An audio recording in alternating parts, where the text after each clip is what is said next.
Bon, la vidéo, elle a coupé. Pourquoi? Je ne sais pas, mais en tout cas, je la continue. Donc, dès qu'on tombe dans un burn-out, finalement, c'est parce que l'univers veut t'amener à comprendre tes limites, tout simplement. Et qu'à un moment donné, si tu donnes trop et que tu es trop déjà dans le trop, dans l'excès de quelque chose, de trop donner, de trop faire, de trop penser, de trop réfléchir, d'être trop dans une agressivité, dans la négativité ou autre, de toute façon, voilà, c'est là où il y a tu sais, la corde qui lâche. Et une fois que la corde a lâché, tu comprends qu'en fait, finalement, il faut en prendre soin de cette corde pour pas qu'elle recraque. Et en principe, tu as compris la leçon. Hein. C'est comme les enfants, quand ils testent je sais pas moi, oui, c'était quand il tombe une fois, deux fois, trois fois et qu'après il se casse vraiment la jambe, là c'est bon quoi, et ça les a calmés. Hein. C'est comme nous, ça nous calme, hein. C'est pour ça que plus on vieillit, plus on devient sage aussi en même temps. Donc, euh, donc voilà. Alors, ensuite, alors, il y en a qui demandaient aussi donc d'avoir des messages de vos guides. Alors, moi du coup, ce que j'ai fait, c'est en répondant à plusieurs de vos questions, c'est de l'écriture intuitive. Donc j'ai fait de l'écriture intuitive, voilà, donc j'ai noté pas mal de petites choses pour répondre à vos questions. Donc finalement, pardon, donc finalement, c'est des messages de nos guides intérieurs, d'accord? Quand on a confiance en soi, on arrive vraiment à capter très facilement finalement les messages de nos guides. Mais il faut avoir vraiment 100% confiance en soi. Donc finalement, c'est ça qu'il faut acquérir, c'est la confiance hein, au départ. Alors, on verra après comment faire. Alors, la réponse à Sonia. Ah oui, donc Sonia qui posait la question du coup, alors je ne l'ai pas noté la question, mais Sonia qui posait la question du coup si il y aurait un avenir pour nos enfants, hein, que je dise pas de bêtises, mais c'était à peu près ça. Eh bien, j'ai envie de répondre, quand nous lâchons nos vieux schémas, hein, nous évoluons sur notre chemin de vie et donc on trace le chemin pour guider nos enfants. Hein, puisque plus nos ancêtres se sont libérés, plus nous sommes libérés. Donc plus nous libérons, plus nous libérons aussi l'esprit de nos enfants. Et ils sont là aussi pour nous aider. Voilà.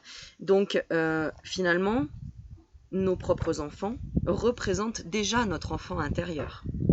Donc si ton enfant est curieux, a l'esprit ouvert, etc., c'est une partie de toi. C'est que déjà, tu lui as donné cette capacité, cette autonomie, cette ouverture. Voilà, bon, je ne vais pas étaler sur le sujet parce que je ferai une autre vidéo par rapport aux enfants. Moi, j'ai envie de dire, la question à se poser, c'est plutôt, est-ce qu'on évolue plutôt ou est-ce qu'on régresse? Question, est-ce que tu as l'impression plutôt d'évoluer ou de régresser? Alors déjà, si tu réponds, je régresse, c'est que tu n'as pas pris en considération les leçons finalement de la vie. C'est que tu les as pas peut-être comprises. Donc finalement, c'est une histoire de compréhension, tout simplement. Parce qu'en fait, on évolue régulièrement. Hein, sinon, on ne serait pas là et on ne serait pas en train de se réincarner à chaque fois pour apprendre à chaque fois de nouvelles choses. Donc finalement, c'est toujours une évolution. Hein. C'est comme la planète. Est-ce qu'elle évolue et est-ce qu'elle régresse? Finalement, ça reste toujours une évolution. À partir du moment où on va dans un excès, par contre, oui, ça peut régresser. Mais dès que ça régresse, alors il faudrait que je donne un exemple.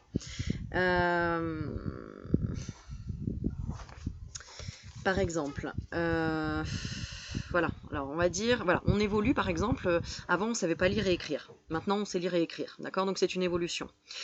Mais maintenant avec les multimédias, etc., on écrit de façon très courte, de façon abrégée, puis on invente des mots, et puis on écrit photo avec un F et puis PH, parce que ça prend moins de temps. Enfin, personnellement, je le fais pas, mais bon, voilà, de façon générale, c'est ce qu'on a pu observer au niveau de la société, et des jeunes qui écrivent des textos, comment ça va, CMT, voilà, ça va, voilà, et on abrège tout. Bon, là, on pourrait dire que c'est une régression, mais finalement, ça redonne une alerte aux gens en se disant mais attention, qu'est-ce qu'on est en train de faire et qu'est-ce qu'on veut vraiment? Est-ce qu'on continue à abréger comme ça ou qu'est-ce qu'on veut? Qu'est-ce qui est important? Donc finalement, ça nous fait poser tout le temps des questions, que ce soit de l'évolution ou que ce soit de la régression. Donc en fait, tout est parfait. Il faut tout accueillir et tout accepter, hein, puisque un négatif apporte un positif toujours derrière. S'il y a des luttes, des guerres, etc., finalement, ça À un moment donné, c'est sûr que ça apporte de la tristesse, etc. Les gens se laissent faire, c'est pour ça qu'on appelle ça les moutons. Mais à un moment donné, le mouton, il a plus envie, quoi. À un moment donné, il se rebelle. À un moment donné, il y a un moment donné, les gens vont se rebeller. Donc, ça va permettre d'évoluer, encore une fois, derrière, une régression, finalement, qui a été une régression. Bon, j'espère que vous suivez, vous comprenez. Ensuite, que font travailler en nous nos enfants? Alors, je vais donner un exemple. S'ils sont en colère, ça fait jaillir quoi en nous? Ce sentiment de quoi? Quand on a un enfant qui est en face de nous, en colère. Oh, mais ça a encore coupé? Ah non, je croyais que ça avait coupé. Un enfant qui est en face de nous, qui est en colère et qui est en... un caprice, enfin ce qu'on peut considérer comme un caprice, en tout cas qui se met en colère, qu'est-ce que ça fait jaillir en nous? Un sentiment plutôt d'impuissance, impuissance de gestion d'émotions, comme si on n'arrivait pas à gérer les émotions de notre enfant, qui représente notre enfant intérieur. Donc déjà, pose-toi la question, tu n'arrives pas à gérer les émotions de ton enfant? Est-ce que toi, tu arrives à gérer tes propres émotions? Parce que finalement, si tu arrives à gérer tes propres émotions, ça veut dire que ton enfant, à un moment donné, il faut que tu le laisses apprendre à gérer ses propres émotions.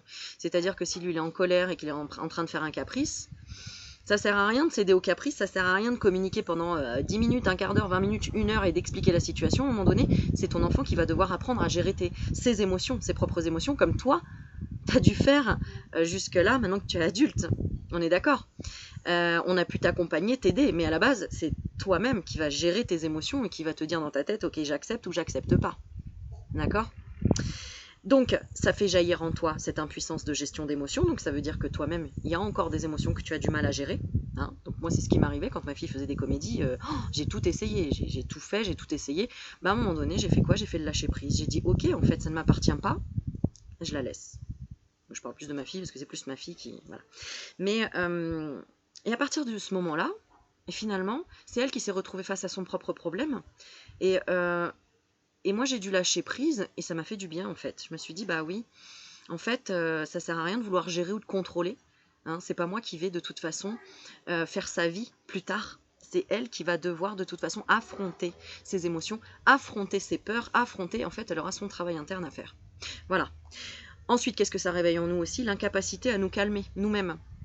Parce que quand tu vois ton enfant en colère, en crise, etc., si déjà tu commences à regarder autour de toi, à dire oh là là, les gens, qu'est-ce qu'ils vont penser, etc., ça veut dire que déjà toi-même, tu as une incapacité à te calmer à l'intérieur. Parce que concrètement, moi je m'en fiche si elle fait sa comédie, que les gens la voient, je m'en fiche parce que, attention, ça arrive dans toutes les familles et c'est partout comme ça.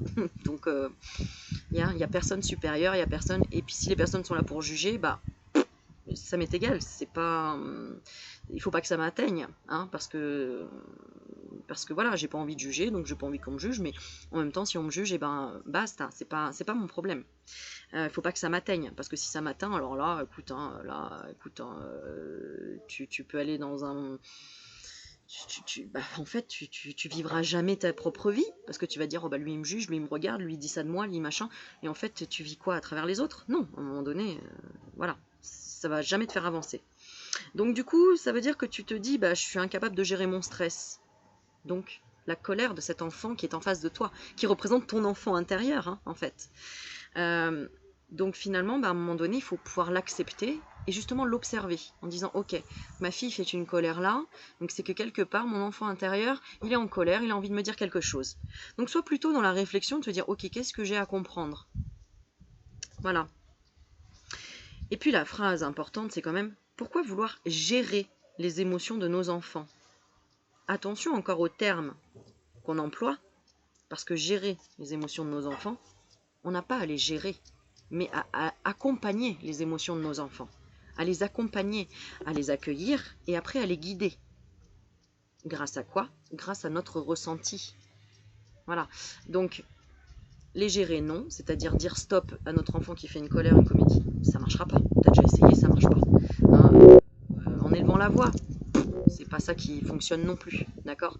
Je pense que tu as tout essayé. Une fessée, ça marche pas non plus. Mettre au coin, oui, ok, 2 minutes. Bon, je dis pas qu'il faut pas élever le ton, etc. Il faut quand même être ferme, il faut expliquer les choses aussi, mais je veux dire, il faut pas non plus s'en rendre malade et de se dire oh là là, mon Dieu, alors ça veut dire que je sais pas gérer mon enfant. Non, parce que tu n'as pas à le gérer, tu as à l'accompagner, à le guider, d'accord? Puisque ça représente une partie de toi. Donc, sors de ce contrôle. D'accord? Pourquoi? Parce que ça va être surtout grâce à tes propres expériences. Moi, je me souviens, étant enfant, voilà, je ressentais beaucoup la solitude parce que j'avais la sensation d'être en total décalage avec les autres enfants et avec mes parents, etc. Alors pourquoi? Pourquoi finalement tout ça? Parce qu'il y avait un manque de communication aussi avec mes parents. Et, du fait que ne m'expliquaient pas, et puis bon, en plus il y avait moins de communication qu'aujourd'hui. Donc finalement la solution c'est vraiment la communication positive déjà, écouter son enfant, et écouter son enfant intérieur, hein, pour aider notre propre enfant à s'écouter. C'est-à-dire que quand tu vois ton enfant en colère, rappelle-toi aussi, toi, pour que quand toi tu étais enfant et que tu étais en colère, qu'est-ce que tu ressentais à ce moment-là? Quel était le sentiment que tu avais? Le sentiment d'injustice, le sentiment d'impuissance, le sentiment d'humiliation? C'est dire d'abord, je te comprends, j'entends ce que tu veux dire. Je comprends parce que je l'ai vécu. Écoute, je vais te raconter moi une histoire. Et là, l'enfant va t'écouter. Je vais te raconter moi une histoire. Moi aussi, quand j'étais petite, c'est ce qui m'est arrivé. Et tu sais ce que j'ai fait? Voilà comment je m'en suis sortie. Eh bien, essaye maintenant. C'est grâce à nos expériences qu'on arrive à faire avancer de toute façon n'importe quelle personne, hein, puisque si on ne fait pas d'expérience, on ne peut pas tester et on ne peut pas avoir de réponse finalement. Donc, donc c'est s'écouter d'abord en premier, écouter son enfant, l'observer et pouvoir répondre au sentiment qui est en train de le traverser, parce que l'enfant, voilà, moi ma fille elle a 6 ans, donc elle a que 6 ans de vie, entre guillemets, j'en ai 36, donc j'en ai vécu beaucoup plus des émotions, donc j'ai eu beaucoup plus d'expérience, donc pour lui expliquer, voilà, tu vas peut-être ressentir ça, je comprends si tu ressens ça, mais après, une fois que tu as ressenti ça, tu verras, ça ira mieux parce qu'il y aura ça. Et bien évidemment, une fois que l'expérience a été faite, ou qu'on a expliqué ça à l'enfant, c'est d'attendre la fin de la journée et en fin de journée de lui dire alors, qu'est-ce que tu en as pensé? Est-ce que finalement tu t'es senti bien quand tu as fait cette colère ou est-ce que tu t'es senti mal? Et quelle était la solution finalement, la meilleure des solutions à faire? Pour que l'enfant réfléchisse et se ressente, et se recentre aussi, et puisse trouver en lui-même la réponse. Et réitérer l'expérience la prochaine fois et d'une façon différente. En lui disant, tu te rappelles la dernière fois? Qu'est-ce qui s'est passé? Oui, j'ai fait ça et j'ai fait ça. Et qu'est-ce qui s'est passé? J'ai pas obtenu ce que je voulais. Et donc, qu'est-ce qu'on avait dit? Qu'est-ce que tu devrais essayer de faire? Ah oui, ça. Essaye et tu verras si ça fonctionne. Et je te jure que ça marche à 100%. Voilà, si tu as compris mon explication, parce que je fais du live comme ça, tu sais que voilà, je prends des petites notes, mais je t'explique comme ça. Donc, voilà, alors j'ai plus beaucoup de batterie, donc c'est long à chaque fois à recharger, etc. Mais voilà, je voulais faire une petite vidéo pour essayer de répondre un petit peu à vos questions. N'hésitez pas à mettre des petits commentaires, à voir ce que vous en avez pensé, en rajouter, ou parler de vos expériences. N'hésitez pas à mettre un petit pouce si vous avez aimé la vidéo ou aimé le paysage. Peu importe. Partagez s'il y a besoin de partager, de faire découvrir à d'autres personnes. Et je vous invite, évidemment, comme sur toutes les autres vidéos, à venir me rejoindre en tant qu'ami sur Facebook si vous avez envie d'avoir des petits messages aussi tous les jours que je mets.